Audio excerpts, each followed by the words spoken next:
আরকানুল ঈমানের সবচাইতে কম আলোচিত হয় যে বিষয়টি, সেটি হলো ঈমান বিল মালাইকা। আল্লাহর প্রতি ঈমান, নবী রাসূলগণের প্রতি ঈমান, আসমানি কিতাবের প্রতি ঈমান, আখিরাতের প্রতি ঈমান এবং তাকদীরের প্রতি ঈমান, এই পয়েন্টগুলো নিয়ে কম বেশ আলোচনা হয়ে থাকে, যদিও আলোচনা আরো অনেক বেশি হওয়া দরকার। কিন্তু ঈমানের দ্বিতীয় যে রোকনটি আছে, ঈমান বিল মালাইকা, ফেরেশতাগণের প্রতি ঈমান, এই পয়েন্টটা নিয়ে আলোচনা সচরাচর হয় না, খুব কম আলোচনা হয়। অথচ এই বিষয়টি গুরুত্বপূর্ণ হওয়ার কারণে এটাকে ঈমানের রোকনের মধ্যে নবী আলাইহিস সালাম দ্বিতীয় রোকন হিসাবে উল্লেখ করেছেন। আজ সেজন্য আমরা ঈমান বিল মালাইকা বা ফেরেশতাগণের প্রতি ঈমান আনা বলতে কি বোঝানো হয়, ফেরেশতাগণের প্রতি ঈমানের যে সমস্ত দিকগুলো রয়েছে সেগুলো নিয়ে সংক্ষেপে কিছু কথা আরজ করার এরাদা রাখি। ওয়া মা তাওফীকি ইল্লা বিল্লাহ। প্রিয় ভাইরা, ঈমান বিল গায়বের মধ্য থেকে গুরুত্বপূর্ণ একটি অধ্যায় হলো ফেরেশতাগণের প্রতি ঈমান। কোরআনে কারীমের একেবারে শুরুতেই আল্লাহ সুবহানাহু ওয়া তাআলা বলে দিয়েছেন, আলিফ লাম মিম যালিকাল কিতাবু লা রাইবা ফীহি হুদাল লিল মুত্তাকিন। এই কোরআন পথ দেখাবে মুত্তাকিদেরকে। তাদের পরিচয় দিতে গিয়ে আল্লাহ সুবহানাহু ওয়া তাআলা বলেছেন, আল্লাযীনা ইউমিনুনা বিল গায়বি ওয়া ইয়াকিমুনাস সালাতা ইলা আখিরিল আয়াত। কোরআনের হেদায়েত যাদের উপকারে আসবে তাদের এক নম্বরের বৈশিষ্ট্য আল্লাহ উল্লেখ করেছেন, তাদের ভেতরে ঈমান বিল গায়ব আছে, গায়বের প্রতি তারা ঈমান রাখেন। অদেখা, অদৃশ্য বিষয়ের প্রতি ঈমান আনা, এটা হলো ঈমান বিল গায়ব। আল্লাহর প্রতি ঈমান আনয়ন করা, এটা ঈমান বিল গায়বের প্রধান বিষয়।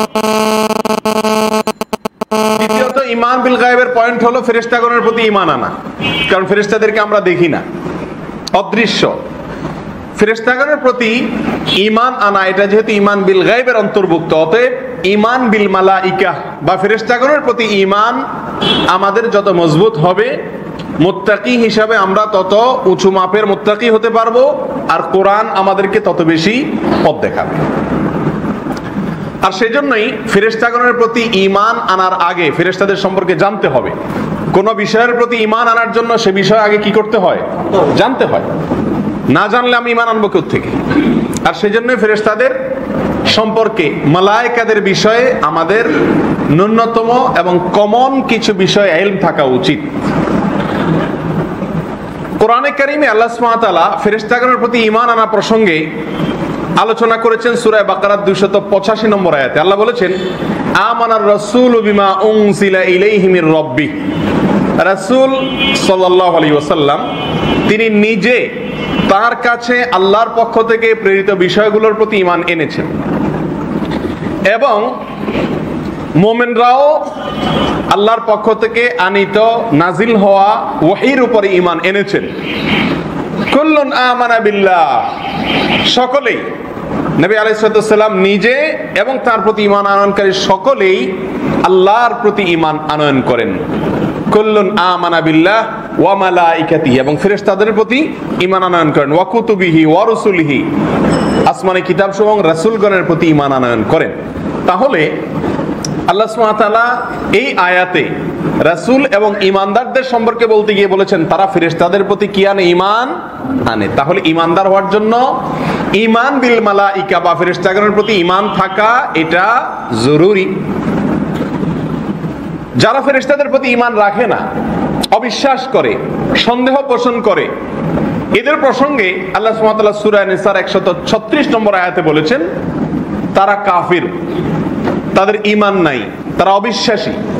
আল্লাহ বলেছেন, ওয়া মান ইয়াকফুর বিল্লাহি ওয়া মালাইকাতিহি ওয়া কুতুবিহি ওয়া রুসুলিহি ওয়াল ইয়াউমিল আখির। আর যারা আল্লাহকে অবিশ্বাস করে, ফেরেশতাদেরকে অস্বীকার করে, এবং আসমানি কিতাব এবং রাসূলকে, আখিরাতকে যারা অবিশ্বাস করে, ফাকাদ দাল্লা দালালাম বাঈদা, তারা গোমরাহ হয়ে গেছে, তারা পথ হারিয়ে ফেলেছে, অনেক দূরবর্তী পথ হারানো তাদের। এই আয়াত প্রমাণ করছে ঈমান বিল মালাইকা যদি কারোর মধ্যে না থাকে সে কি হতে পারবে না, ঈমানদার হতে পারবে না। ঈমান বিল মালাইকা প্রসঙ্গে প্রথম যে বিষয়টি জানা দরকার তা হলো ফেরেশতাগণের অস্তিত্ব আছে। এটা কোনো রূপক অর্থে কোনো বিশেষ শক্তি বা পাওয়ারকে বোঝানো হয়নি, বিশেষ গুণকে বোঝানো হয়নি, বরং অস্তিত্বশীল সত্তা, মালাইকা বলতে অস্তিত্বশীল সত্তাকে বোঝানো হয়। এই কথার প্রতি ঈমান আনা, এটা হলো ঈমান বিল মালাইকার একবারে প্রথম পয়েন্ট। অনেকেই ব্যাখ্যা করেন বা মনে করেন যে ফেরেশতাগণের অস্তিত্ব আছে, তবে মানুষ এবং জিন এর মতো পৃথক কোনো অস্তিত্বশীল সম্প্রদায় মালাইকা বলতে নাই। মূলত এটা রূপকার্থে বিভিন্ন শক্তি, বিভিন্ন গুণের নামান্তর মাত্র, এরকম কেউ কেউ ব্যাখ্যা করেন। অথচ কোরআন এবং হাদিস এ বিষয়ে পরিষ্কারভাবে সুস্পষ্টভাবে জানিয়ে দেয় যে ফেরেশতা এটা আল্লাহ সুবহানাহু ওয়া তাআলার সৃষ্টি, অস্তিত্বশীল সৃষ্টি। মানুষ যেরকম আল্লাহ সুবহানাহু ওয়া তাআলার অস্তিত্বশীল সৃষ্টি, জিন যেরকম আল্লাহ সুবহানাহু ওয়া তাআলার অস্তিত্বশীল সৃষ্টি, ঠিক তেমনি ভাবে আল্লাহ সুবহানাহু ওয়া তাআলার আরেকটা সৃষ্টি যার অস্তিত্ব রয়েছে, পৃথক এবং স্বতন্ত্র অস্তিত্ব রয়েছে, তার নাম হলো মালাইকা বা ফেরেশতা। এ বিষয়ে কোরআনে কারীমের বহু আয়াত, এত বেশি আয়াত আল্লাহ সুবহানাহু ওয়া তাআলা মালাইকা প্রসঙ্গে, ফেরেশতাদের প্রসঙ্গে নাজিল করেছেন যে গুণে এবং বলে শেষ করা কঠিন। ছোটখাটো মজলিসে অনেক আয়াত, ভুরি ভুরি আয়াত কোরআনে কারীমে মালাইকাদেরকে নিয়ে, ফেরেশতাদেরকে নিয়ে। অথচ এই বিষয়ে আলোচনা আমরা খুব কমই শুনে থাকি বা করে থাকি। সূরা বাকারাতে প্রসিদ্ধ একটি আয়াত আমাদের সকলেরই কম বেশ জানা আছে। আল্লাহ সুবহানাহু ওয়া তাআলা আদম আলাইহিস সালামকে সৃষ্টি করার আগ মুহূর্তে ফেরেশতাদের সঙ্গে পরামর্শ করেছিলেন, তাদের মত নিয়েছিলেন, অভিমত নিয়েছিলেন। তখন আল্লাহ সুবহানাহু ওয়া তাআলা ফেরেশতাদেরকে বলেছেন যে আমি দুনিয়াতে খলিফা নির্ধারণ করতে চাই, সৃষ্টি করতে চাই, তোমরা কি বলো? আল্লাহ বলেছেন ওয়াইদ ক্বালা রাব্বুকা লিল মালাইকাতি ইন্নী জাইলুন ফিল আরদি খলিফা ক্বালু আতাজআলু ফিহা মান ইউফসিদু ফিহা ওয়া ইয়াসফিকু দিমা ওয়া নাহনু নুসাব্বিহু বিহামদিকা ওয়া নুকদ্দিসু লাক ক্বালা ইন্নী আ'লামু মা লা তা'লামুন। এই আয়াতে আল্লাহ বলছেন যে আমি ফেরেশতাদেরকে বলেছি, বা তোমার রব ফেরেশতাদেরকে বলেছেন যে আমি জমিনে, পৃথিবীতে খলিফা নিযুক্ত করতে যাচ্ছি। একের পর এক মানুষ পৃথিবীতে আসতে থাকবে, এই ধারা আমি চালু করতে চাচ্ছি, পৃথিবীতে মানুষকে পাঠাতে চাচ্ছি। ফেরেশতা নামক কোন বস্তু বা কোন সৃষ্টি যদি স্বতন্ত্র নাই থাকবে, আল্লাহ কার অভিমত নিচ্ছেন, কার সঙ্গে আল্লাহ কথা বলছেন? তাহলে আয়াত প্রমাণ করছে যে ফেরেশতার অস্তিত্ব আছে, এটা আল্লাহ সুবহানাহু ওয়া তাআলার স্বতন্ত্র সৃষ্টি। আল্লাহ আরো বলেছেন ওয়াইদ কুলনা লিল মালাইকাতি ইসজুদু লি আদম, যখন আমি ফেরেশতাদেরকে বললাম আদমকে সিজদা করো, তো আদমকে সিজদা করার নির্দেশ করেছেন আল্লাহ ফেরেশতাদেরকে। যদি ফেরেশতা বলতে কোনো আলাদা সৃষ্টি না থাকে, সিজদা কিভাবে করবে? ফেরেশতা বলতে যদি বিশেষ গুণ, বিশেষ শক্তি, বিশেষ রূপক অর্থে কোনো কিছু বোঝানো হয়, তাহলে সেই বিষয় তো আদম আলাইহিস সালামকে সিজদা করার প্রশ্ন আসতো না।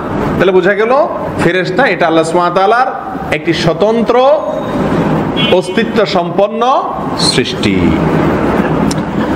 আল্লাহ সুবহানাহু ওয়া তাআলা কোরআন কারীমে বহু আয়াতে এ বিষয়ে বলেছেন। বলতে গেলে 1-2 ঘন্টা শুধুমাত্র আয়াতগুলা বলতে বলতে তর্জমা করতে করতে সময় যাবে, আমরা সেদিকে যাব না। এইটুকু আশা করি যথেষ্ট প্রমাণ হওয়ার জন্য যে ফেরেশতা নামক আল্লাহ সুবহানাহু ওয়া তাআলার স্বতন্ত্র অস্তিত্ব সম্পন্ন সৃষ্টি আছে, মানুষ যেরকম আছে, জিনরা যেরকম আছে। প্রিয় ভাই বন্ধুগণ, দ্বিতীয় ফেরেশতাদের প্রতি ঈমান আনা প্রসঙ্গে যে কথা বলতে হবে তা হলো ফেরেশতাদের গুণাবলীর প্রতি ঈমান আনয়ন করা। ফেরেশতাদের অনেকগুলো গুণ আছে, বৈশিষ্ট্য আছে, সেগুলো কোরআন এবং হাদিস প্রমাণ করে। সেগুলোর বিশ্বাসও একজন মুমিনের ভেতরে থাকতে হবে। তার ভিতরে সর্বপ্রথম যে কথাটি বলবো তা হলো ফেরেশতাদের সৃষ্টি প্রসঙ্গে। তাদের সৃষ্টির মূল উপাদান কি? নূর, আলো। নূর থেকে আল্লাহ সুবহানাহু ওয়া তাআলা ফেরেশতাদের সৃষ্টি করেছেন। রাসূল করিম সাল্লাল্লাহু আলাইহি সাল্লাম সহিহ মুসলিমের এক হাদিসে বলেছেন, আম্মা জান আয়েশা রাদিয়াল্লাহু তাআলা আনহা বর্ণনা করেছেন, খুলিকাতিল মালাইকাতু মিন নূর, ফেরেশতাদেরকে সৃষ্টি করা হয়েছে নূর থেকে, আলো থেকে। ওয়া খুলিকাতিল জান্নু মিন মারিজিম মিন নার, আর জিনদেরকে সৃষ্টি করা হয়েছে আগুনের স্ফুলিঙ্গ থেকে। আর আদমকে সৃষ্টি করা হয়েছে তোমাদেরকে যা বলা হলো তা অর্থাৎ মাটি থেকে। তাহলে এই হাদিস পরিষ্কারভাবে প্রমাণ করছে যে ফেরেশতাদের সৃষ্টি হয়েছে কোত্থেকে? নূর থেকে, আলো থেকে। একটি বৈশিষ্ট্য পেয়ে গেলাম ফেরেশতাদের প্রসঙ্গে। বৈশিষ্ট্য নম্বর 2, ফেরেশতাদের অস্তিত্ব আছে, যেটা একটু আগে আমরা বলছিলাম। স্বতন্ত্র অস্তিত্ব তাদের আছে, স্বতন্ত্র অবয়ব এবং আকৃতি তাদের আছে। সহিহ বুখারীতে জাবের রাদিয়াল্লাহু তাআলা থেকে বর্ণিত হাদিসে নবী আলাইহিস সালাম বলেছেন, ফাতরাতুল ওয়াহির পরে, ওয়াহির প্রথম আসার পরে কিছুদিন যে বন্ধ হয়ে গেছে, এরপরে দ্বিতীয়বার যে ওহী নিয়ে আসলেন জিবরিল আলাইহিস সালাম, ওই সময়ের স্মৃতিচারণ করতে গিয়ে, আলোচনা করতে গিয়ে নবী আলাইহিস সালাম বলেছেন, ফাবাইনা আনা আমশি সামিআতু সাওতাম মিনাস সামা, আমি হাঁটছিলাম, আসমান থেকে, আকাশ থেকে একটি আওয়াজ শুনতে পেলাম। ফারাফাতু বাসারি কিবালাস সামা, আসমানের দিকে আমি দৃষ্টি নিক্ষেপ করলাম, তাকালাম। ফাইদাল মালাকুল্লাযী জাআনি বিহিরা, দেখলাম যে হেরা গুহায় প্রথমবার যে ফেরেশতা এসেছিলেন তিনি আবারও এসেছেন। কায়দুন আলা কুরসিয়্যিম বাইনাস সামাই ওয়াল আরদ, আসমান এবং জমিনের মধ্যবর্তী এই পুরা শূন্যতাকে নিয়ে একটা চেয়ারে তিনি বসে আছেন, বিশাল আকার। এটা দেখে নবী আলাইহিস সালাম ভয় পেয়ে গেলেন এবং বাড়িতে এসে তার স্ত্রী খাদিজা রাদিয়াল্লাহু তাআলাকে বলেছেন, জাম্মিলুনি জাম্মিলুনি, আমাকে কম্বল মুড়ি দাও, ভয়ে জ্বর এসে গেছে। এই হাদিসে নবী আলাইহিস সালাম ফেরেশতা জিবরিলকে তার মূল আকৃতিতে দেখেছেন এবং এছাড়াও একাধিকবার নবী আলাইহিস সালাম ফেরেশতা জিবরিল আলাইহিস সালামকে তার মূল আকৃতিতে দেখেছেন। এবং তার মূল আকৃতি প্রসঙ্গে নবী আলাইহিস সালাম এও বলেছেন, আল্লাহ সুবহানাহু ওয়া তাআলা তাকে 600 ডানা দিয়েছেন। আল্লাহর বিশাল সৃষ্টি, ফেরেশতাদের অস্তিত্ব আছে, স্বতন্ত্র অস্তিত্ব আছে তাদের। এটি হলো ফেরেশতাদের প্রতি ঈমানের গুরুত্বপূর্ণ একটি পয়েন্ট, একটু আগেও আমরা আলোচনা করছিলাম। ফেরেশতাদের গুণ এবং বৈশিষ্ট্য প্রসঙ্গে তৃতীয় যেটি বলবো তা হলো ফেরেশতারা ডানা বিশিষ্ট আল্লাহ সুবহানাহু ওয়া তাআলার সৃষ্টি। ফেরেশতাদের এক একজনের এক এক ধরনের ডানা আল্লাহ সুবহানাহু ওয়া তাআলা দিয়েছেন এবং সংখ্যায়ও তাদের বৈচিত্র্য রয়েছে, ভিন্নতা আছে। সবাইকে এক সংখ্যায় ডানা আল্লাহ সুবহানাহু ওয়া তাআলা দান করেন না। আল্লাহ বলেছেন, আলহামদুলিল্লাহি ফাতিরিস সামাওয়াতি ওয়াল আরদি জাইলিল মালাইকাতি রুসুলা, প্রশংসা আল্লাহ সুবহানাহু ওয়া তাআলার, যিনি আসমান সমূহ এবং জমিনের সৃষ্টিকর্তা। জাইলিল মালাইকাতি রুসুলা, ফেরেশতাদেরকে তিনি তার দূত হিসাবে নিযুক্ত করেছেন, নির্ধারণ করেছেন। উলি আজনিহাতিন, যে ফেরেশতারা হলেন ডানা বিশিষ্ট। মাসনা, কারোর 2টা ডানা আছে। ওয়া সুলাসা, কারোর 3টা ডানা আছে। ওয়া রুবাহা, কারোর 4টা ডানা আছে। ইয়াজিদু ফিল খালকি মা ইয়াশা, তার সৃষ্টির ভিতরে তিনি যা ইচ্ছা তা বৃদ্ধি করেন, যাকে ইচ্ছা তাকে অতিরিক্ত দিয়ে থাকেন। ইন্নাল্লাহ আলা কুল্লি শাইইন কাদির, আল্লাহ যা ইচ্ছা তা করতে পারেন, সবকিছুতেই আল্লাহ সুবহানাহু ওয়া তাআলা সক্ষম। এই আয়াত সূরা ফাতিরের 1 নম্বর আয়াত। এই আয়াত প্রমাণ করছে ফেরেশতাদের ডানা আছে এবং ডানার সংখ্যা এক একজনের এক এক রকম। জিবরিল প্রসঙ্গে রাসূল আকরাম সাল্লাল্লাহু আলাইহি সাল্লাম পরিষ্কারভাবে বলেছেন যে জিবরিল তাকে আল্লাহ সুবহানাহু ওয়া তাআলা 600 ডানা দিয়ে সৃষ্টি করেছেন। কত ডানা? 600। এই 600 ডানার কুল্লু জানাহিম মিনহা কাদ সাদ্দাল উফুক, মহাশূন্যকে ঢেকে ফেলে এক একটি ডানা। এরকম 600 ডানা দিয়ে আল্লাহ সুবহানাহু ওয়া তাআলা জিবরিলকে সৃষ্টি করেছেন। তাহলে তৃতীয় বৈশিষ্ট্য ফেরেশতাদের আমরা পেয়ে গেলাম যে তারা ডানা বিশিষ্ট আল্লাহর সৃষ্টি, এক একজনকে এক এক সংখ্যক ডানা আল্লাহ সুবহানাহু ওয়া তাআলা দান করেছেন। নাম্বার 4, ফেরেশতাদের বৈশিষ্ট্যের ভেতরে একটি হলো কিছুটা জিনদের সাথে মিলে তারা বিভিন্ন আকৃতি ধারণ করতে পারে। মূল যে আকৃতিতে আল্লাহ সুবহানাহু ওয়া তাআলা সৃষ্টি করেছেন সে আকৃতিটা পরিবর্তন করার ব্যবস্থা বা সিস্টেম আল্লাহ সুবহানাহু ওয়া তাআলা তাদের ভেতরে রেখেছেন। আর সেটি আমরা কোরআনে কারীমের বেশ কয়েকটি জায়গায় এবং নবী আলাইহিস সালামের হাদিসের একাধিক জায়গা থেকে প্রমাণ পাই। তার ভিতরে একটি হলো আল্লাহ তাআলা ইরশাদ করেন, হাল আতাকা হাদিসু যায়ফি ইব্রাহিম, হে রাসূল আপনি কি শুনেছেন ইব্রাহিমের বাসার মেহমানের কথা? আল্লাহ বলছেন ইব্রাহিমের বাসায় আলাইহিস সালাতু ওয়াস সালাম, তার বাসায় যে মেহমান এসেছিল সেই কথা কি আপনি শুনেছেন বা আপনি কি সেটা জানেন? আল মুকরামিন, যারা সম্মানিত মেহমান। ইয দাখালু আলাইহি ক্বালু ফাকালু সালামা, যখন তারা প্রবেশ করে তারা ইব্রাহিম আলাইহিস সালামকে লক্ষ্য করে বললেন সালামা, অর্থাৎ আপনার প্রতি শান্তি বর্ষিত হোক। ক্বালা সালামুন কওমুম মুনকারুন, তিনি বললেন হ্যাঁ সালাম, অর্থাৎ আপনাদের প্রতিও সালাম বর্ষিত হোক, তবে আপনারা যারা আসলেন তারা অপরিচিত জন, আপনাদেরকে তো চেনা যাচ্ছে না, ভিন্ন ভিন্ন মনে হচ্ছে, ব্যতিক্রম মনে হচ্ছে। ফারাগা ইলা আহলিহি ফাজাআ বিআজলিন সামিন ফাকাররাবাহু ইলাইহি ক্বালা আলা তাআকুলুন। যাই হোক, অচেনা মেহমান আসছে, ইব্রাহিম আলাইহিস সালাম মেহমানের সামনে খাবার পরিবেশন করলেন, কিন্তু দেখলেন যে তারা খাবার নিচ্ছেন না। তখন বললেন আলা তাআকুলুন, আপনারা কি খাচ্ছেন না, আপনারা কি খান না, ব্যাপার কি? ফাআওজাসা মিনহুম খীফা, তখন ইব্রাহিম আলাইহিস সালাম ভয় পেয়ে গেলেন যে এরা খায়টায় না, চুপচাপ, ব্যাপার কি? ক্বালু লা তাখাফ, ফেরেশতারা বললেন ভয় পেয়েন না আপনি।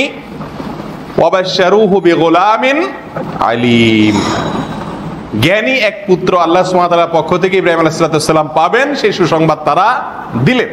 তাহলে এখানে ইব্রাহিম আলাইহিস সালামের কাছে ফেরেশতারা মেহমান হয়ে আসলেন মানুষের আকৃতিতে, সেজন্য ইনি খাবার পেশ করেছেন, কিন্তু তারা ছিলেন আল্লাহর ফেরেশতা। তাহলে মানুষের আকৃতি ধারণ করে এসেছেন, অথচ তারা মানুষ নন, তাহলে বোঝা গেল আকৃতি পরিবর্তন তাদের হয়। তাদের আকৃতি পরিবর্তনের দ্বিতীয় ঘটনা কোরআনে আলোচিত হয়েছে। লূত আলাইহিস সালামের বাসায় তারা এসেছেন একইভাবে মানুষের আকৃতিতে। সে প্রসঙ্গে আল্লাহ সুবহানাহু ওয়া তাআলা বলেছেন সূরা আনকাবুতের 33 নম্বর আয়াতে, ওয়ালাম্মা আন জাআত রুসুলুনা লুতান সিআ বিহিম ওয়া দাqa বিহিম যারআ ওয়া ক্বালু লা তাখাফ ওয়া লা তাহজান ইন্না মুনাজ্জুকা ওয়া আহলাকা ইল্লা ইমরাআতাক কানাত মিনাল গাবিরিন। একইভাবে লূত আলাইহিস সালামের বাসায় এসেছিলেন, তিনি দেখে ভয় পেয়ে গেলেন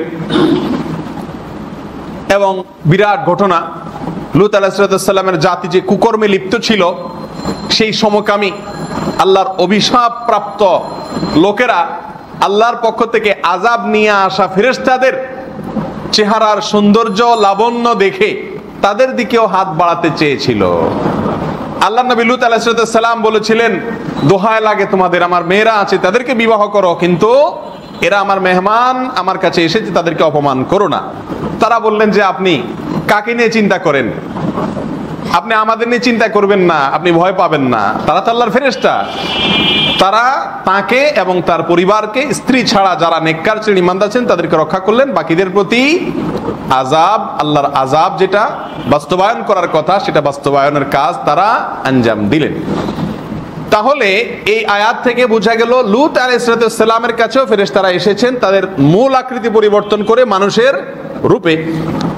আমাদের রাসূল করিম সাল্লাল্লাহু আলাইহি সাল্লামের কাছে একাধিকবার ফেরেশতা জিবরিল আলাইহিস সালাম এসেছেন সাহাবী দাহিয়াল কালবি রাদিয়াল্লাহু তাআলা আনহুর সূরতে। তিনি ছিলেন সাহাবীদের ভেতরে সবচেয়ে সুন্দর চেহারার অধিকারী, সবচেয়ে সুন্দর চেহারা আল্লাহ সুবহানাহু ওয়া তাআলা তাকে দিয়েছিলেন। তার আকৃতি ধারণ করে জিবরিল আলাইহিস সালাম নবী আলাইহিস সালামের কাছে এসেছেন। তাহলে এই ঘটনাগুলো কোরআনে কারীমের এবং নবী আলাইহিস সালামের হাদিসের এই ঘটনাগুলো প্রমাণ করে যে ফেরেশতারা বিভিন্ন আকৃতি ধারণ করতে পারে।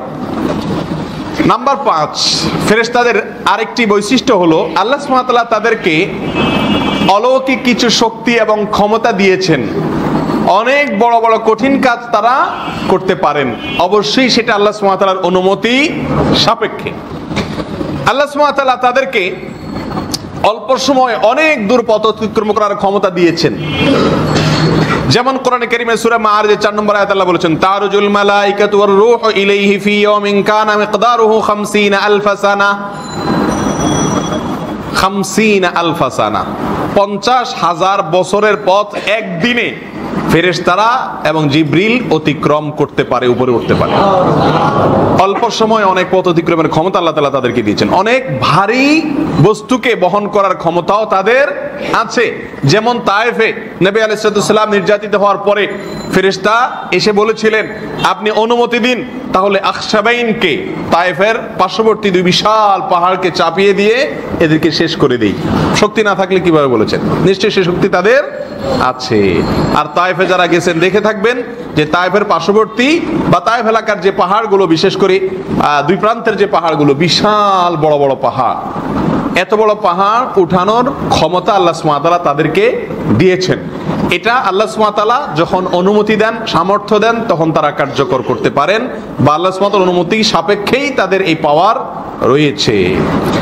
নাম্বার 6, ফেরেশতাদের 6 নম্বর বৈশিষ্ট্য হলো তারা আল্লাহ সুবহানাহু ওয়া তাআলার আনুগত্য করে, কখনো আল্লাহর নির্দেশের ব্যতিক্রম করে না, অথবা বলতে পারি করতে পারে না। মানুষের ভেতরে যেরকম আল্লাহ সুবহানাহু ওয়া তাআলার নির্দেশের বাইরে চলার মতো শক্তি আল্লাহ সুবহানাহু ওয়া তাআলা দিয়েছেন, প্রবৃত্তি দিয়েছেন মানুষকে আল্লাহর নাফরমানি, আল্লাহর নিষিদ্ধ বস্তুর পথে তাদের মন টানে, ফেরেশতাকে আল্লাহ সুবহানাহু ওয়া তাআলা সেটা দেন নাই। তারা সৃষ্টিগতভাবেই এমনভাবে সৃষ্টি হয়েছেন যে তাদের ভেতরে মন্দ কাজের কোনো চাহিদা, তাদের প্রবৃত্তি বলতে কোনো কিছু নাই। আল্লাহ কোরআনে কারীমের ভিতরে বলেছেন, লা ইয়াসুনাল্লাহা মা আমারাহুম ওয়া ইয়াফআলুনা মা ইউমারুন। ফেরেশতাদেরকে আল্লাহ যা নির্দেশ করেন তারা তার ব্যতিক্রম করে না। ওয়া ইয়াফআলুনা মা ইউমারুন, তাদেরকে যা নির্দেশ করা হয় তারা সেটাই করেন। তাহলে এটাও ফেরেশতাদের একটা বৈশিষ্ট্য।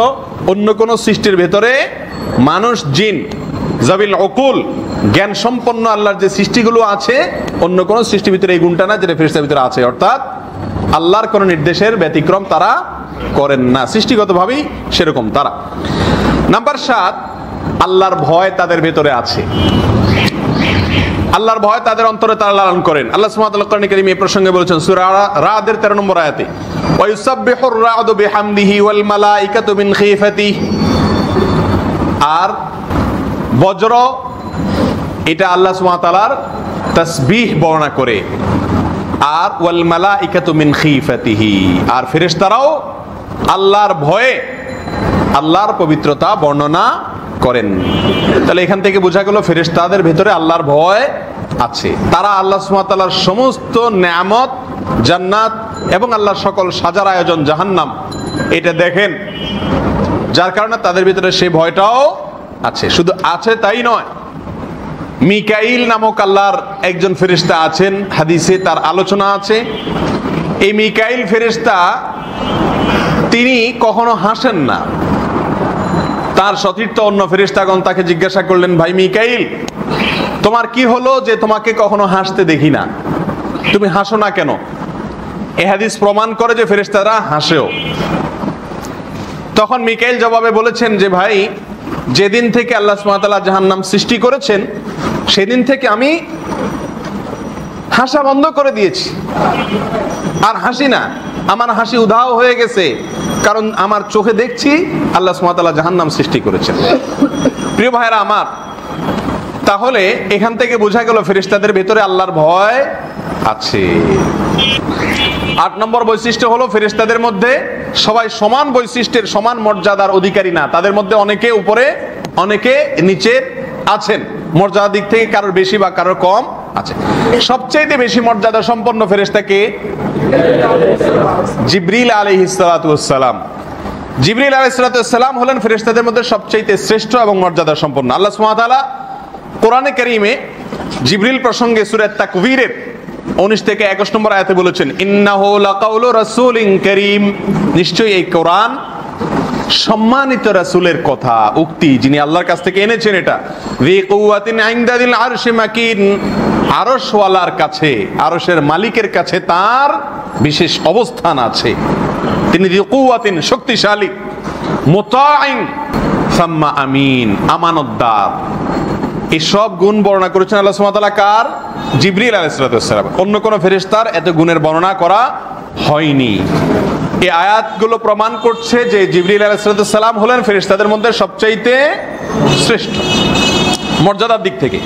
আর বাকি ফেরেশতাদের মধ্যেও মর্যাদার দিক থেকে তারতম্য আছে, কারণ আল্লাহ বলেছেন ফেরেশতাদের প্রসঙ্গে, ওয়া মা মিন্না ইল্লা লাহু মাকামুম মা'লুম, ফেরেশতাদের প্রত্যেকেরই নির্দিষ্ট অবস্থান আছে, সবাই এক মর্যাদার না।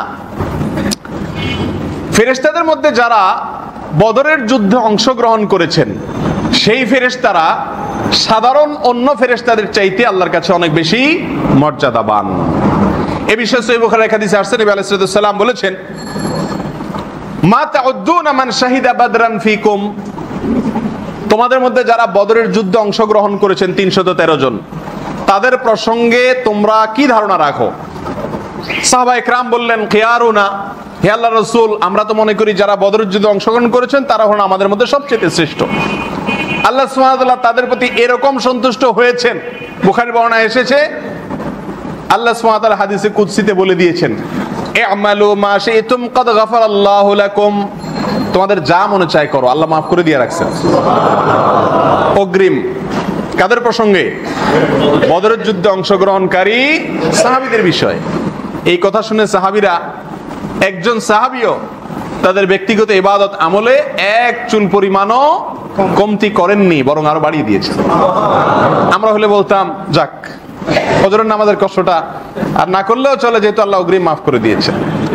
আসলে যারা আল্লাহর প্রিয় বান্দা, যারা আল্লাহকে পেতে চান, যারা জান্নাত পেতে চান, তাদের কাছে ইবাদতেই স্বাদ, তারা ইবাদত ছাড়া বাঁচেন না।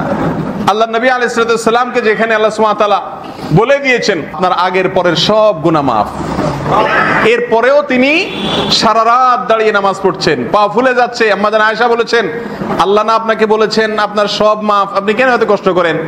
তিনি কি বলেছেন? আফালান আকুনা আবদান শাকুরা, আল্লাহ যে আমাকে এত সম্মান দিলেন, মাফ করে দিয়েছেন, সেজন্য আমি কৃতজ্ঞতা প্রকাশ করব না? তো এ হলো বদর যুদ্ধে অংশগ্রহণকারী মানুষদের মর্যাদা। নবী আলাইহিস সালাম তখন বলেছেন, ওয়া কাযালিকা মান শাহিদা বাদরাম মিনাল মালাইকাতি হুম ইনদানা খিয়ারুল মালাইকা, মানুষদের মধ্যে যেরকম বদর যুদ্ধে অংশগ্রহণকারী সাহাবীরা অন্য সাধারণ সাহাবীদের চাইতে বেশি মর্যাদার, ফেরেশতাদের মধ্য থেকে যে সকল ফেরেশতারা বদর যুদ্ধে নিয়োজিত ছিলেন, সাহাবা ইকরামের সঙ্গে যুদ্ধে অংশগ্রহণ করেছেন, সহযোগিতা করেছিলেন, তাদের মর্যাদাও সাধারণ ফেরেশতাদের চাইতে বেশি। তাহলে সহিহ বুখারীর হাদিস দ্বারা সেটা বোঝা গেল। ফেরেশতারা উত্তম নাকি মানুষ উত্তম, এ বিষয়ে এক কথায় জবাব দেওয়া কঠিন। আল্লাহ সুবহানাহু ওয়া তাআলা মানুষকে মর্যাদা দিয়েছেন। আল্লাহ বলেছেন, ওয়ালাকাদ কাররামনা বানি আদম, আমি আদমের সন্তানদেরকে মর্যাদা দিয়েছি।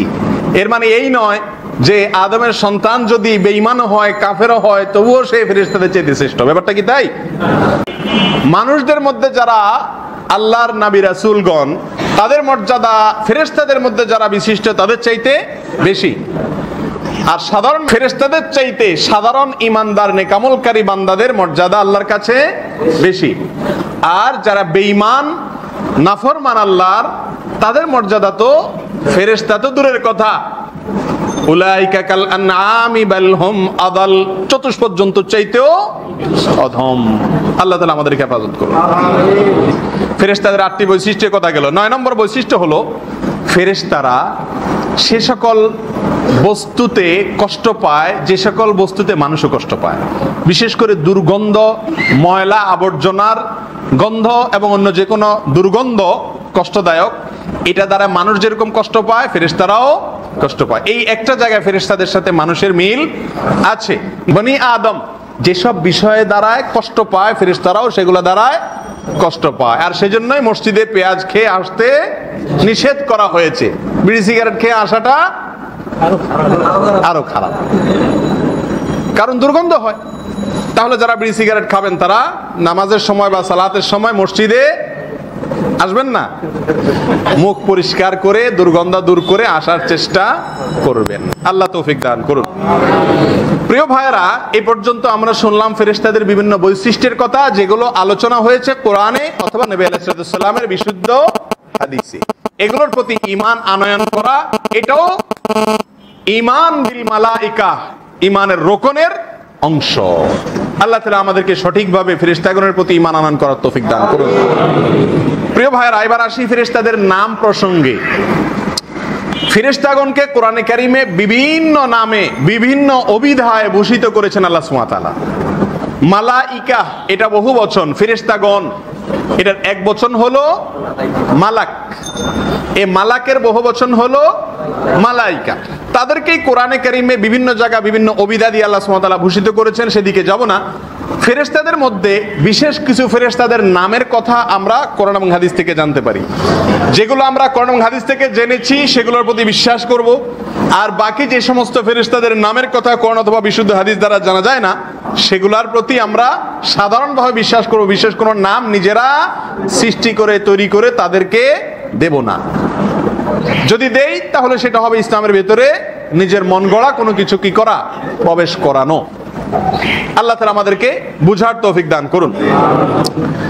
যে সকল ফেরেশতাদের নাম কোরআন এবং হাদিস থেকে জানা গেছে তাদের ভেতরে এক নম্বরে চলে আসে কার নাম? জিবরিলের নাম। জিবরিল আলাইহিস সালামের নাম আল্লাহ সুবহানাহু ওয়া তাআলা কোরআনে কারীমে আলোচনা করেছেন একাধিক জায়গায়। কোন কোন জায়গায় তাকে আল্লাহ সুবহানাহু ওয়া তাআলা রূহুল কুদস বলেছেন, কোথাও কোথাও রূহুল আমিন বলেছেন, বিশ্বস্ত আত্মা, পবিত্র আত্মা। এসব অভিধায়, এসব উপাধিতে আল্লাহ সুবহানাহু ওয়া তাআলা ভূষিত করেছেন কাকে? জিবরিল আলাইহিস সালামকে। আর জিবরিল এই শব্দটাই কোরআনে আল্লাহ সুবহানাহু ওয়া তাআলা পরিষ্কারভাবে উল্লেখ করেছেন। তাহলে একজন ফেরেশতার নাম কোরআনে আমরা পেলাম।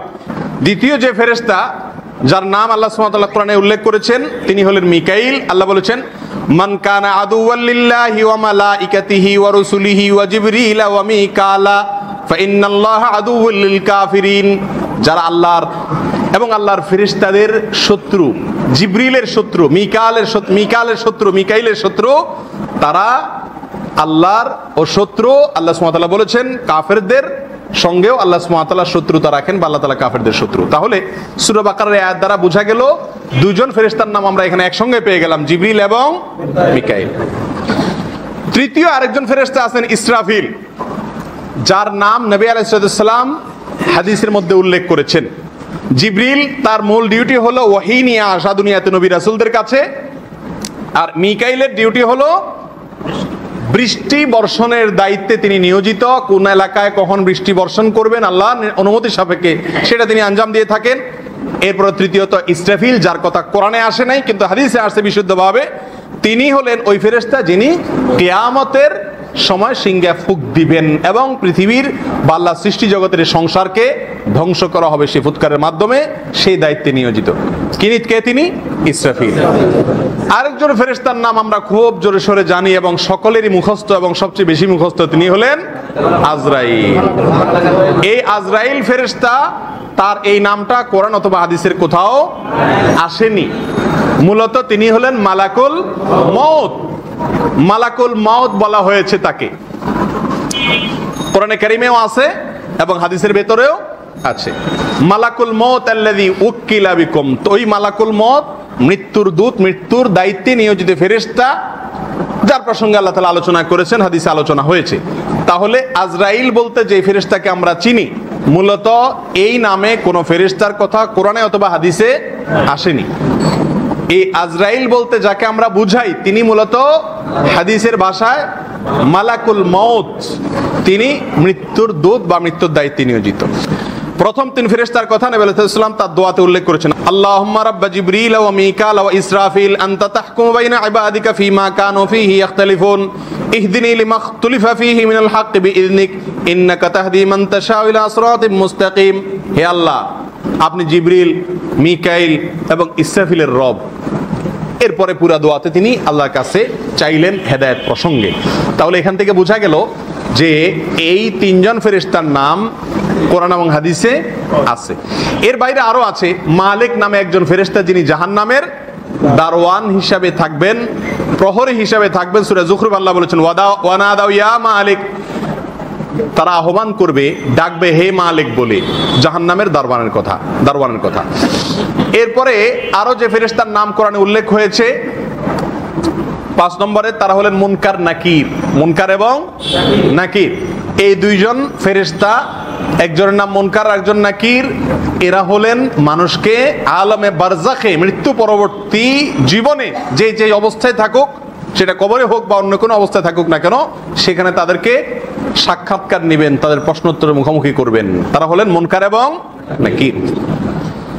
6 নম্বর যে ফেরেশতার কথা আল্লাহ সুবহানাহু ওয়া তাআলা আলোচনা করেছেন কোরআনে, তাদের নাম উল্লেখ করা হয়েছে, তারা হলেন হারুত এবং মারুত। যারা এসেছেন মানুষকে কি করার জন্য? পরীক্ষা করার জন্য। কিসের জন্য এসেছেন? পরীক্ষা করার জন্য যে কে জাদুর প্রতি বিশ্বাস করে আর কে অবিশ্বাস করে। এভাবে আরো বিভিন্ন নামে ফেরেশতাদের কথা এসেছে, যাদের নাম কোরআন এবং হাদিসে বলা হয়েছে তাদেরকে আমরা বিশ্বাস করব, তাদের সে নামে আমরা ডাকবো। আর কোরআন হাদিসে কোনো নাম না দিলে আমরা নিজেরা কোনো নাম সৃষ্টি করে তৈরি করে তাদেরকে দেব না। এটা ঈমান বিল মালায়েকার সংশ্লিষ্ট বিষয়।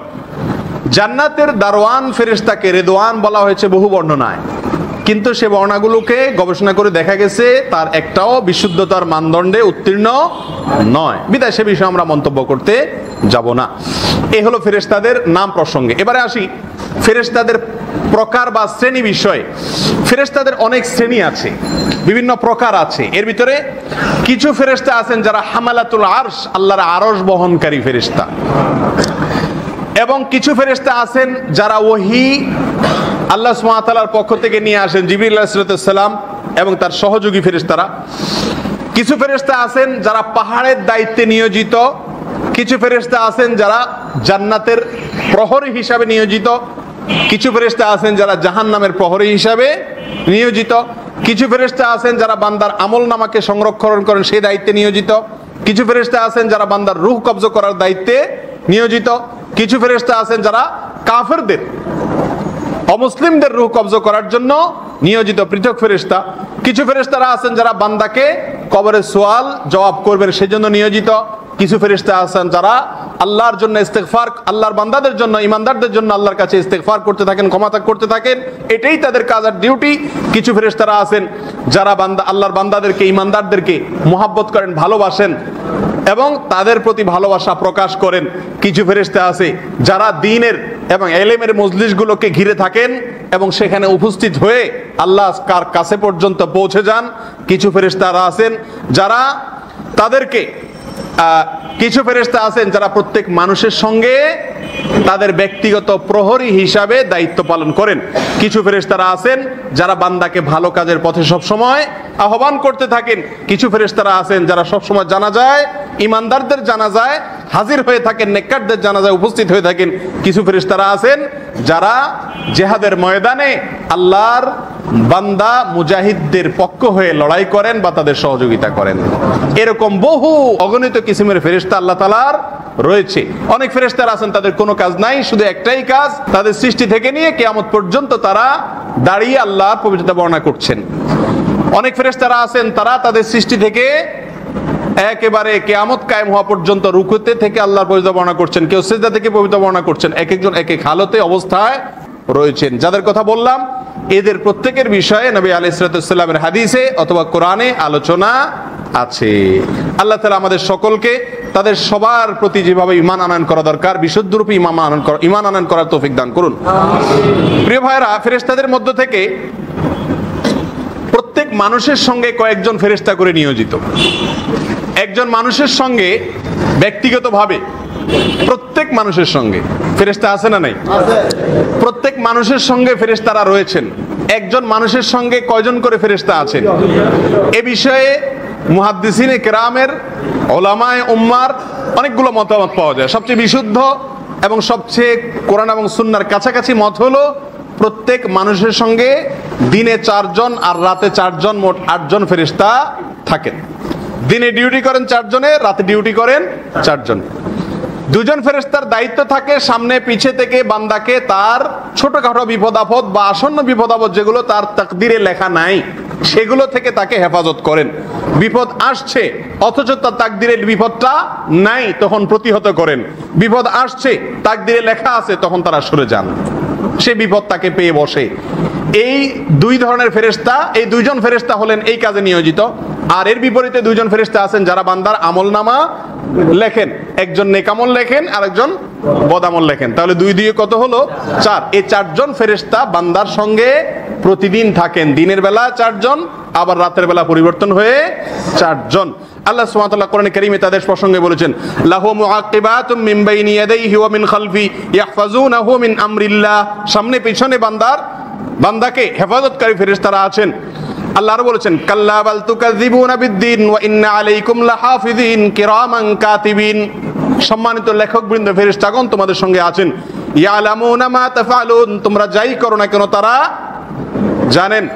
বান্দা যখন কোনো গুনাহের কাজ করে অপেক্ষা করেন ফেরেশতা, লেখেন না তওবার জন্য। যদি তওবা করে আর লেখেন না, তওবা করে না তখন লিখে ফেলে। এক হাদিসে আসছে 6 ঘন্টার কথা।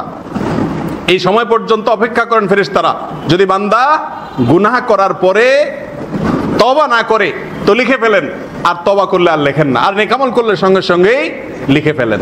তাহলে নেকামল বদামল লেখার জন্য 2 জন, আর সামনে পিছনে রক্ষা করার জন্য 2 জন, 4 জন ফেরেশতা আছেন। ফেরেশতাদের সংখ্যা কতজন এই প্রসঙ্গে অনেকে অনেক কথা বলেছেন। সবচেয়ে বিশুদ্ধতম কথা হলো ফেরেশতাদের প্রকৃতির সংখ্যা আল্লাহ সুবহানাহু ওয়া তাআলা ছাড়া আর কেউ জানেন না। আল্লাহ বলেছেন ওয়া ইয়ালামু জুনুদা রাব্বিক, আপনার রবের বাহিনী প্রসঙ্গে কেউই জানে না, ইল্লাহু, শুধু আল্লাহই জানেন, আর কাউকে জানানো হয় নাই। ওয়া হিয়া ইল্লা যিকরা লিল বাশার, আর এটা মানুষের জন্য উপদেশ মাত্র। আল্লাহর ফেরেশতাদের সংখ্যা কত কেউ জানে না। নবী আলাইহিস সালাম এক হাদিসে বলেছেন আসমানে এমন প্রতি 4 আঙ্গুলের মধ্যে একজন ফেরেশতা আছেন। এই বিশাল মহাশূন্যের ভেতর প্রতি 4 আঙ্গুলের মধ্যে একজন করে ফেরেশতা আছেন। শুধু সেখানে, আরো তো অন্যান্য জায়গায় আল্লাহ ফেরেশতাগণ রয়েছেনই। বিধায় তাদের প্রকৃতির সংখ্যা আল্লাহ ছাড়া আর কেউ জানেন না। আল্লাহ বলেছেন ওয়ামা জাআলনা ইদ্দাতাহুম ইল্লা ফিতনাতাল লিল্লাযিনা কাফারু লিয়াস্তাইকিনাল্লাযিনা উতুল কিতাবা ওয়া ইয়াজদাদাল্লাযিনা আমানু ঈমানা।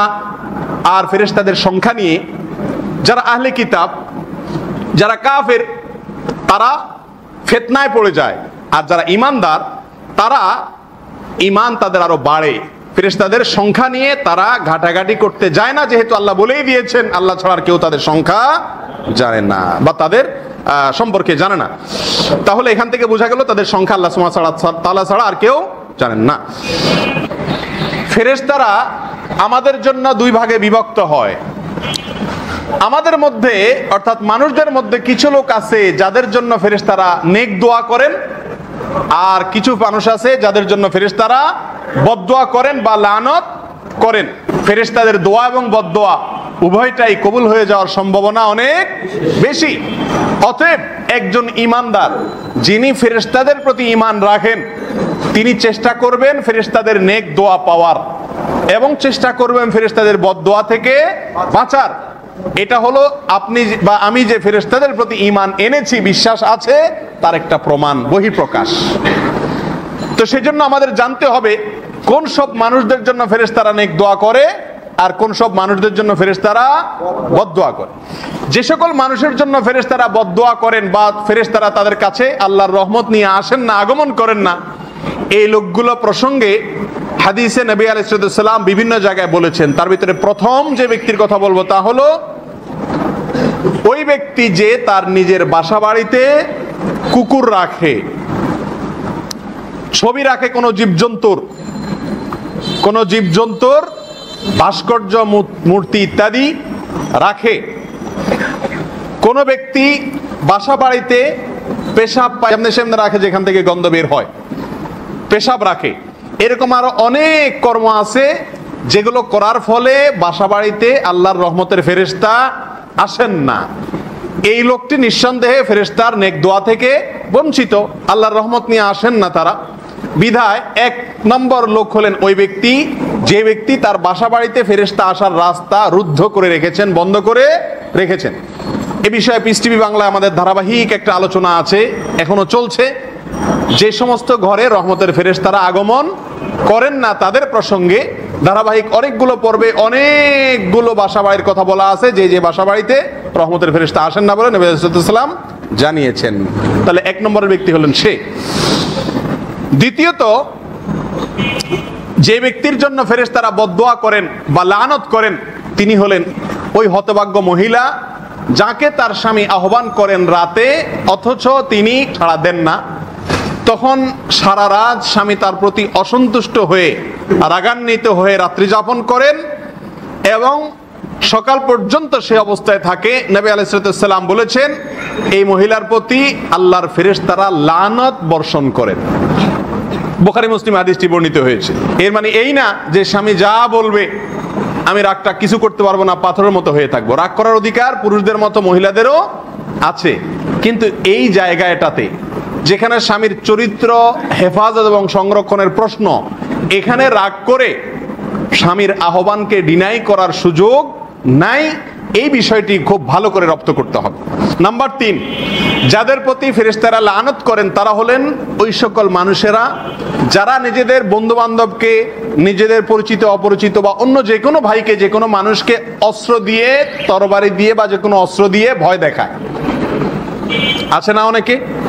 দুষ্টামি করেও যদি আপনি অস্ত্র দিয়ে ছুরি দিয়ে কাউকে ভয় দেখান, তাহলে আল্লাহর ফেরেশতাগণ ওই ব্যক্তির প্রতি লানত বর্ষণ করেন, এবং সহিহ মুসলিম এই ক্ষেত্রে হাদিস বর্ণিত আছে। শুধু অস্ত্র দিয়ে নয়, সাধারণভাবেও কোনো মানুষকে ভয় দেখানো এটা কোনো মুসলমানের কাজ হতে পারে না। আজকাল ফেসবুকে এবং অনলাইনে কিছু ক্লিপ দেখা যায় যেগুলো দেখে আমরাও খুব মজা নেই। সেটা হলো কি, একজন আরেকজনকে ভয় দেখাইছে। এ ধরনের ভিডিও ক্লিপগুলো প্রায় দেখা যায় না? ধোঁকা দিছে দুষ্টমি করতে গিয়ে। এটাকে ইসলাম কোনোভাবেই অনুমোদন দেয় না। ইসলাম দুষ্টমি করার বা মজা করার, বিনোদন করার অনুমতি দেয়, কিন্তু সেটা কাউকে ভয় দেখিয়ে না। আমি যদি কাউকে ভয় দেখিয়ে দুষ্টমি করি, তাহলে সেই দুষ্টমি ইসলামের দৃষ্টিতে জায়েজ দুষ্টমি না, এটা হারাম দুষ্টমি হবে। এবং অস্ত্র দিয়ে যদি কাউকে এরকম ভয় দেখানো হয়, তাহলে তার প্রতি আল্লাহর ফেরেশতাগণ লানত বর্ষণ করেন। সহিহ মুসলিম হাদিস বর্ণনা হয়েছে। নাম্বার 4, ওই ব্যক্তির প্রতি আল্লাহর লানত বর্ষণ হয়, আল্লাহর ফেরেশতাদের লানত বর্ষণ হয় যে ব্যক্তি নবী আলাইহিস সালামের সাহাবীদেরকে গালমন্দ করে। কাদেরকে গালমন্দ করে? আমাদের সমাজে অনেক ভাই আছেন 5 ওয়াক্ত সালাত আদায় করেন, নামাজ রোজা করেন, নাস্তিক না, আস্তিক না, শুধু প্র্যাকটিসিং মুসলিম, অথচ নবী আলাইহিস সালামের বিভিন্ন সাহাবায়ে কেরামের সমালোচনা করেন, তাদের বিভিন্ন মন্দ দিককে আলোচনা করেন, যেটা তাদের গালমন্দ করার শামিল। কোন ব্যক্তি যদি ওসমান রাদিয়াল্লাহু তাআলা আনহুকে বলে তিনি স্বজনপ্রীতি করেছেন, তাহলে এটা তাকে গালি দেওয়া না? কোন ব্যক্তি যদি আয়েশা রাদিয়াল্লাহু তাআলা আনহা সম্পর্কে কটূক্তি করেন, এটা তাকে গালি দেওয়া না? এভাবে কোন ব্যক্তি যদি মুআবিয়া রাদিয়াল্লাহু তাআলা আনহুকে গালমন্দ করেন, তিনিও আল্লাহর নবী আলাইহিস সালামের সাহাবী, ওহীর লেখক, সেটাও সাহাবীদেরকে গালি দেওয়ারই শামিল। আর সাহাবীদেরকে যদি কেউ গালি দেয়, সে হতে পারে নামাজি, হতে পারে রোজাদার, হতে পারে নেককার, অন্যান্য দিক থেকে হতে পারে দাড়িওয়ালা, হতে পারে ইসলামের জন্য মর্দে মুজাহিদ, কিন্তু সাহাবীদের সমালোচনা করার কারণে নবী আলাইহিস সালাম বলেছেন আল্লাহর ফেরেশতাগণ তার প্রতি লানত বর্ষণ করে থাকে। বিধায় আল্লাহর নবী আলাইহিস সালামের সাহাবীদের কারোর কি করা যাবে না? গালমন্দ করা যাবে না, তাদের মন্দ কোনো দিক নিয়ে আলোচনা করা যাবে না, যেটা যেভাবে আলোচনা করলে তাদের মানহানি হয়, অসম্মান হয়। আল্লাহ তাআলা আমাদের বুঝার তৌফিক দান করুন। সাহাবীদের প্রসঙ্গে অনেক লম্বা চড়া কথা বলা দরকার, যদি আমাদের আজকে সে বিষয়ে আলোচনা করার কথা নয়, তবে এইটুকু জেনে রাখি, সাহাবায়ে কেরাম সম্পর্কে আহলুস সুন্নাহ ওয়াল জামাতের আকীদা হলো তাদের ভুল ত্রুটি হয়েছে, কিন্তু আল্লাহ সুবহানাহু ওয়া তাআলা তাদেরকে ক্ষমা করে দিয়েছেন, এবং ঈমানের সঙ্গে যারা নবী আলাইহিস সালামের সঙ্গে সাক্ষাৎ করেছেন এবং ঈমানদার অবস্থায় মৃত্যুবরণ করেছেন, তাদের প্রত্যেকেরই মন্দ কোনো বিষয় নিয়ে আলোচনা করা থেকে আহলুস সুন্নাহ ওয়াল জামাত সব সময় বিরত থাকে, এবং এটাই নবী আলাইহিস সালামের নির্দেশ। তাদেরকে ভালোবাসা আমাদের ঈমানের দাবি। নাম্বার 5, যে সমস্ত ব্যক্তিদের জন্য ফেরেশতারা অভিশাপ করেন, লানত করেন, তাদের মধ্য থেকে হলেন ওই ব্যক্তি যে ব্যক্তি ইচ্ছাকৃত কাউকে হত্যা করে। যে ব্যক্তি ইচ্ছাকৃত অন্য কোনো মুসলমান ভাইকে হত্যা করে, তার প্রতিও আল্লাহর লানত বর্ষণ হয়ে থাকে। তেমনি ভাবে 6 নম্বরের হলেন ওই ব্যক্তি যার প্রতি আল্লাহর লানত বর্ষণ হয়, যিনি আল্লাহর কালামকে, দ্বীনের ইলমকে গোপন করেন। বলেন না, দুনিয়ার কোনো লোভে হোক অথবা যেই কোনো কারণে হোক, আল্লাহর দেওয়া ইলমকে যে ব্যক্তি গোপন করে, সেই ব্যক্তির প্রতিও ফেরেশতাগণ লানত বর্ষণ করেন। কোরআনে কারীমে আল্লাহ বলেছেন, ইন্নাল্লাযীনা ইয়াকতুমুনা মা আনজালনা মিনাল বায়্যিনাতি ওয়াল হুদা মিন বা'দি মা বায়্যানাহু লিন-নাসি ফিল কিতাব উলাইকা ইয়ালআনুহুমুল্লাহু ওয়া ইয়ালআনুহুমুল লাঈনুন। নিশ্চয় যে সমস্ত ব্যক্তিরা আমি যা নাজিল করেছি এগুলোকে গোপন করে, সবগুলো বলে না, বলতে গেলে চাকরি থাকবে না, অথবা বলতে গেলে নিজে ধরা পড়বে, এরকম যারা এগুলোকে গোপন করে, আল্লাহর দেওয়া ইলমকে, আল্লাহর নাজিলকৃত ইলমকে, আল্লাহ বলেছেন এই সমস্ত ব্যক্তিদের প্রতি আল্লাহ লানত বর্ষণ করেন, আর লানতকারীরা, অন্য সব লানতকারীরা লানত করতে থাকে, আর ফেরেশতারাও সব লানতকারীদের অন্তর্ভুক্ত। নাম্বার 7, যে ব্যক্তি কোন জায়গায় বিদআত করে অথবা কোন বিদআতকে আশ্রয় দেয়, অথবা যে ব্যক্তি কোন দুর্ঘটনা, কোন মন্দ কাজ কোন জায়গায় করে অথবা অপকর্মকারীকে আশ্রয় দেয়, দুইটাই হাদিসের অর্থের ভিতরে শামিল। হাদিসের ভাষ্য হলো, মান আহদাসা হাদাসান আও আওয়া মুহদিসান ফাআলাইহি লানাতুল্লাহি ওয়াল মালাইকা, যে ব্যক্তি কোন অন্যায় কাজ করে অথবা অন্যায়কারীকে আশ্রয় দেয়। এই হাদিসের আরেক অর্থ হলো যে ব্যক্তি কোনো বেদাত করে অথবা কোনো বেদাতকারীকে আশ্রয় দেয়, তার উপরে আল্লাহ এবং সকল ফেরেশতাদের অভিশাপ। কোন কোন বর্ণনা আসছে এটা মদিনার জন্য খাস। নবী আলাইহিস সালাম মদিনা প্রসঙ্গে আলোচনা করতে গিয়ে বলেছেন, যে ব্যক্তি মদিনা শহরে কোনো কুকর্ম করলো, কোনো দুর্ঘটনা ঘটাইলো, কোনো অনাচার করলো অথবা অনাচারকারীকে আশ্রয় দিল। গত বছর 2 আগে মদিনা রমজান মাসে বোম নাকি ফুটছে বলে মসজিদ নববীর আশেপাশে একটা খবর চাউর হয়েছে। তো এই জাতীয় কাজ যারা করে তাদের প্রতি আল্লাহ এবং সকল ফেরেশতারা এবং দুনিয়ার সকল মানুষের লানত বর্ষণ হতে থাকে। 8 নম্বর, যে ব্যক্তির প্রতি ফেরেশতাগণ লানত করেন, অভিশাপ করেন, সে ব্যক্তি হলেন ওই ব্যক্তি যিনি কোন মুসলমানের সঙ্গে কৃত অঙ্গীকারের খেলাফ করেন। কোন মুসলমান কাউকে আশ্রয় দিলেন, সেটা অমুসলিমও যদি হয়, সেই আশ্রয়কে, সেই অঙ্গীকারকে যে ব্যক্তি ভঙ্গ করে, এই ব্যক্তির প্রতিও ফেরেশতারা কি করেন? অভিশাপ করেন। 9 নম্বর হলেন ওই ব্যক্তি যে ব্যক্তি তার বাবা ছাড়া অন্য কারোর দিকে নিজেকে সম্বন্ধ করেন, অন্য কাউকে বাবা বলে পরিচয় দেন, এই ব্যক্তির প্রতিও ফেরেশতাগণের লানত বর্ষণ হয়। আমাদের সমাজে পালক পুত্রদের ক্ষেত্রে এই ঘটনাটি ঘটে থাকে। পালক পুত্রদের ক্ষেত্রে প্রায় 100%-এর কাছাকাছি বলা যেতে পারে, দিনদার গায়রে দিনদার সবার ভিতরে এই প্রবণতা আছে যে যারা পালক পুত্র তারা নিজের বাবাকে বাবা না বলে যিনি লালন পালন করেন ছোটবেলা থেকে তাকেই বাবা বলে পরিচয় দেন। এটা গুনাহের কাজ, এটা হারাম কাজ। আল্লাহ সুবহানাহু ওয়া তাআলা কোরআনে কারীমে পরিষ্কার ভাষায় এ বিষয়ে নিষেধাজ্ঞা আরোপ করেছেন এবং ফেরেশতাদের লানত বর্ষিত হয় যারা নিজের বাবা ছাড়া অন্য কাউকে বাবা বলে পরিচয় দেয়।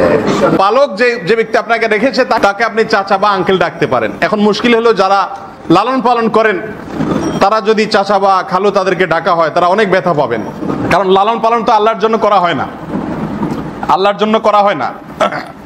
এতিম লালন পালন সওয়াবের কাজ না? একজন অসহায় মানুষের বাচ্চা লালন পালন করে দেওয়া সওয়াবের কাজ না?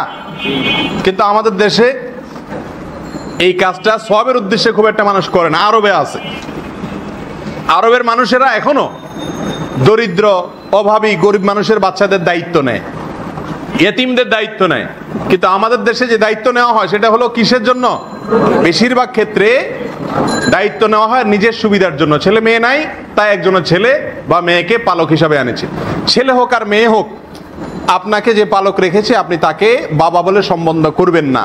যিনি লালন পালন করেছেন তিনি মন খারাপ করলে সেটা মূর্খতা, আর যিনি লালিত পালিত হয়েছেন তিনিও যদি বলেন কেমনে তারে বাবা না বলি, তিনি এত লালন পালন করেছেন, এত কিছু করেছেন, তো সেটাও মূর্খতা। মনে রাখতে হবে পিতৃত্ব আর মাতৃত্ব এটা পৃথিবীতে পয়সা দিয়ে কেনা যায় না। আপনাকে যিনি জন্ম দানে যার ভূমিকা ছিল সেই বাবা এবং মা, তারা আপনার মা এবং বাবা, এটা কোনোদিন চেঞ্জ করা কোনো অপশন ইসলামে নাই। বিধায় অন্য কাউকে মা বাবা ডাকা যাবে না, যদি করেন তাহলে আল্লাহর লানত বর্ষণ হবে। এবারে আসা যাক যেই সকল আল্লাহর বান্দাদের প্রতি ফেরেশতারা নেক দোয়া করেন। কোরআন এবং হাদিস ঘাটলে যাচাই করলে দেখা যায়, খুঁজলে দেখা যায় বহু সংখ্যক মানুষদের ব্যাপারে বলা হয়েছে তাদের জন্য আল্লাহর ফেরেশতারা কি করেন? দোয়া করেন। আল্লাহর রহমত যেন নাজিল হয় সেই দোয়া করতে থাকেন। এদের ভিতরে 1 নম্বর হলেন ওই ব্যক্তি যে ব্যক্তি রাত্রে পবিত্র অবস্থায় ঘুমায়, রাতে পবিত্র অবস্থায় থাকেন, ওযু করে ঘুমান। এই ব্যক্তির জন্য আল্লাহর ফেরেশতারা দোয়া করেন, আল্লাহুম্মা গফির লি আবদিক, আল্লাহ আপনার এই বান্দাকে আপনি মাফ করে দেন। কার জন্য? যে ব্যক্তি রাতে পবিত্রতা অর্জন করে ঘুমান বা রাতে পবিত্র থাকেন, শোয়ার সময় পবিত্রতা অর্জন করেন। নাম্বার 2, যে ব্যক্তি সালাতের জন্য অপেক্ষা করেন, সালাতের জন্য অপেক্ষা করেন, এই ব্যক্তির জন্য আল্লাহর ফেরেশতাগণ দোয়া করেন, আল্লাহুম্মা গফির লাহু আল্লাহুম্মা আরহামহু, আল্লাহ আপনার এই বান্দাকে আপনি ক্ষমা করুন এবং তার প্রতি আপনি রহম করুন। দুইটাই দোয়া করা হয় যারা সালাতের জন্য বসে বসে অপেক্ষা করেন। নাম্বার 3, যারা প্রথম কাতারে থাকেন সালাতের, এদের জন্য আল্লাহর ফেরেশতাগণ নেক দোয়া করেন, রহমতের দোয়া করেন। নাম্বার 4, যারা ইমামের ডান পাশে থাকেন সফে, এদের জন্য আল্লাহর ফেরেশতাগণ দোয়া করেন, নেক দোয়া। নাম্বার 5, যারা কাতারের মধ্যবর্তী ফাঁকা জায়গা বন্ধ করে রাখেন, কাতারের ভেতরে ফাঁকা রাখেন না, এই ব্যক্তিদের জন্য আল্লাহর ফেরেশতাগণ নেক দোয়া করেন। নাম্বার 6, ইমাম যখন আমিন বলেন তারাও আমিন বলেন, তো এই ব্যক্তির আমিনের সঙ্গে ফেরেশতারাও ইমামের সঙ্গে আমিন বলেন, আর সে আমিন যার মিলে যায় তার পিছনে সব গুনাহ খাতা মাফ করে দেওয়া হয়। ফেরেশতা আমিন বলার অর্থ কি? আমরা যে দোয়া করলাম সেই দোয়ার সপক্ষে আল্লাহর কাছে আরজি পেশ করা। আমরা বলি ইহদিনাস সিরাতাল মুস্তাকিম, আল্লাহ সঠিক পথ দেখাইয়া দেন। সিরাতাল্লাযিনা আন'আমতা আলাইহিম, যাদের প্রতি নিয়ামত দিয়েছেন তাদের পথ এটা দেখাইয়া দেন, এটাই সিরাতুল মুস্তাকিম। গায়রিল মাগদুবি আলাইহিম ওয়ালাদ-দাল্লিন, পথহারা, গোমরা এবং আপনার অভিশাপপ্রাপ্ত ইহুদি খ্রিস্টান তাদের পথে যেন না চলি, আপনি সেই তৌফিক দান করুন। এই দোয়া যখন আমরা করি এবং আমিন বলি, সঙ্গে ফেরেশতা যখন আমিন বলে, আমিন শব্দের অর্থ হলো আল্লাহুম্মা তাকাব্বাল, আল্লাহ আপনি কবুল করেন। তাহলে দোয়া করলাম আমি, ফেরেশতা বললো কবুল করেন, তাহলে এটা দোয়া হলো না? ফেরেশতা আমার পক্ষে দোয়া করলেন, এটা অর্জন হবে যদি ইমামের সঙ্গে কি হয়, আমাদের আমিন হয় আর আমিন ফেরেশতাদের সঙ্গে মিলে। 7 নম্বর হলো সালাতের পরে অপেক্ষা করা জিকির আজকারের জন্য।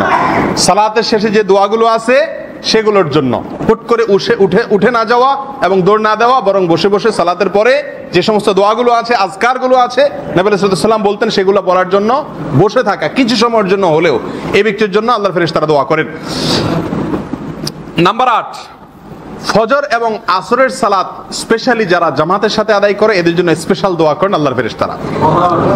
নাম্বার 9, যে ব্যক্তি কোনো মুসলমান ভাইয়ের অগোচরে তার জন্য দোয়া করে, শুধুমাত্র পয়সা দিল, ইমাম সাহেব বলে দিও আল্লাহ অমুকের জন্য এই জিনিসটা দান করেন না, বরং তার অগোচরেও দোয়া করে, ওই ব্যক্তির জন্য আল্লাহর ফেরেশতারা বলেন আল্লাহ এই ব্যক্তিকেও তা দান করেন। তাহলে ফেরেশতাদের দোয়া পাওয়ার জন্য একটা অন্যতম উপায় হলো আপনার যে কোনো ভাইয়ের অগোচরে তার জন্য আপনি নেক দোয়া করুন, তাহলে ফেরেশতা আপনার জন্য ওই জিনিসটা আল্লাহর কাছ থেকে চেয়ে দিবে। শুধু তাই নয়, কোন কোন বর্ণনা থেকে জানা যায়, বোঝা যায় যে কোন ভাইয়ের অগোচরে দোয়া করলে তার সঙ্গে আপনার মহব্বতের সম্পর্ক সৃষ্টি হয়। যদি কারোর সঙ্গে মানে আন্তরিকতার ঘাটতি থাকে, ঘাটতি হয়, তাহলে আপনি তার অগোচরে আল্লাহর কাছে তার জন্য দোয়া করেন, দেখবেন আল্লাহ সুবহানাহু ওয়া তাআলা আপনার প্রতি তার ভালোবাসা সৃষ্টি করে দিবেন। নাম্বার 9 গেল। নাম্বার 10, আল্লাহর রাস্তায় যারা খরচ করেন, ব্যয় করেন, সাদাকা করেন, দান করেন, এই ব্যক্তিদের জন্য আল্লাহর ফেরেশতারা কি করেন, দোয়া করেন। ফেরেশতারা বলেন আল্লাহুম্মা আতি মুনফিকান খালাফা, আল্লাহ যে ব্যক্তি আপনার রাহে দান করলো, আপনাকে খুশি করার জন্য দান করলো, এই ব্যক্তিকে এই দানের বিপরীতে আপনি অনেক কল্যাণ দিয়েন, এরা দানের বিপরীতে তাকে বিনিময় দিয়েন। এই দোয়া করেন কারা? ফেরেশতারা। তাহলে দান সদকা যখন করা হয় তখনও আল্লাহর ফেরেশতারা নেক দোয়া করতে থাকেন যদি দানটা আল্লাহর জন্য হয়ে থাকে। 11 নম্বর হলেন যারা সাহারি খায় রোজা রাখার জন্য, সিয়ামের জন্য, এই সাহারি খাওয়ার ব্যক্তিদের জন্য আল্লাহ তাআলার ফেরেশতাগণ দোয়া করে থাকেন। 12 নম্বর হলেন যারা অসুস্থ ব্যক্তিদেরকে দেখতে যান, সেবা করতে যান, এদের জন্য আল্লাহর ফেরেশতারা নেক দোয়া করেন। আর 13 নম্বর হলেন আল্লাহর আরশ বহনকারী ফেরেশতারা সকল ঈমানদার এবং সকল নেকামলকারী বান্দাদের জন্য সব সময় দোয়া করেন। সূরা গাফিরের 7 থেকে 9 নম্বর আয়াত সেটাই বলছে। আল্লাহ সুবহানাহু ওয়া তাআলা আমাদের সকলকে ফেরেশতাদের দোয়া বেশি থেকে বেশি লাভ করার তৌফিক দান করুন, ফেরেশতাদের লানত এবং বদদোয়া থেকে বেঁচে থাকার তৌফিক দান করুন।